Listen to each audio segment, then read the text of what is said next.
In the heart of the savannah, where red earth met an endless sky, stood a village called Enkala. To strangers, it looked like any other round huts, cooking fires, the sound of laughter in the air. But Enkala held a secret older than memory. Its drums could see the future. These drums did not belong to any man. They rested beneath the great Iroko tree at the center of the village, carved by ancestors whose names were now carried only by the wind. No one dared touch them without permission. No one played them for mere entertainment. Because when the drums spoke, the future answered. At dawn, the elders gathered, as they always did. The oldest among them, Elder Kamba, leaned on his staff and listened to the quiet morning air. The drums were silent last night, he noted. Elder Nala, wise and thoughtful, replied, "Silence can be louder than sound." Suddenly, the drums beat 3 fast, sharp strikes. The village froze. 3 beats meant change.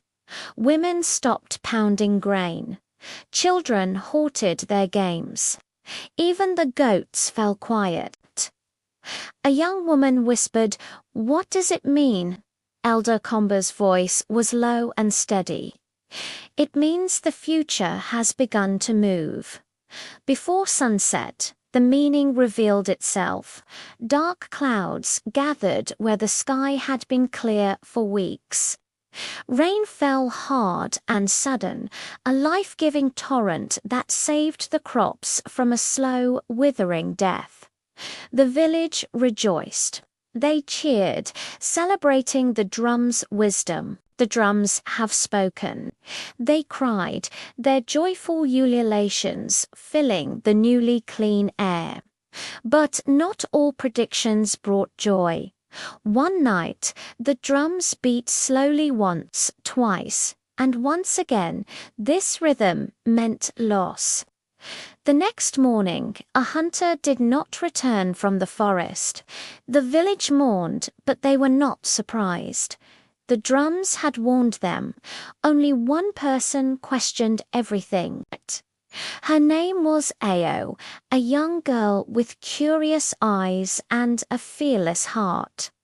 She approached the elders. "Why do we wait for the drums? Why don't we change what they say?"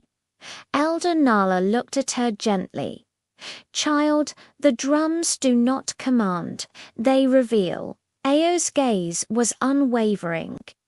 "Then let them reveal something new." That night, something unheard of happened. The drums beat without rhythm, a chaotic, uneven clamor that shattered the night's peace. People rushed from their huts, their faces etched with fear. "This has never happened." One villager cried. Elder Kamba, his voice shaken, whispered, "The future is confused." From the shadows, Ao stepped forward into the firelight.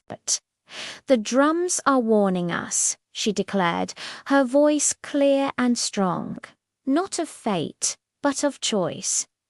At her words, the drums stopped abruptly. At dawn, messengers arrived from a neighboring land.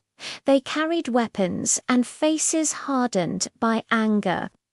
A conflict was coming, a storm of violence that would destroy both villages if nothing changed. The elders turned to Ao. "What do the drums say now, child?" Elder Kamba asked. Ao looked toward the horizon. "They say the future listens to." And so, instead of preparing for war, the village prepared words. They gathered gifts. They offered peace. When the two sides finally met, the drums of Enkala echoed softly in the distance, not in warning, but in guidance. The conflict ended before it could begin. That night, the drums beat a new rhythmsteady.com and alive with possibility. Elder Nala smiled, her eyes reflecting the starlight. The future has learned our names.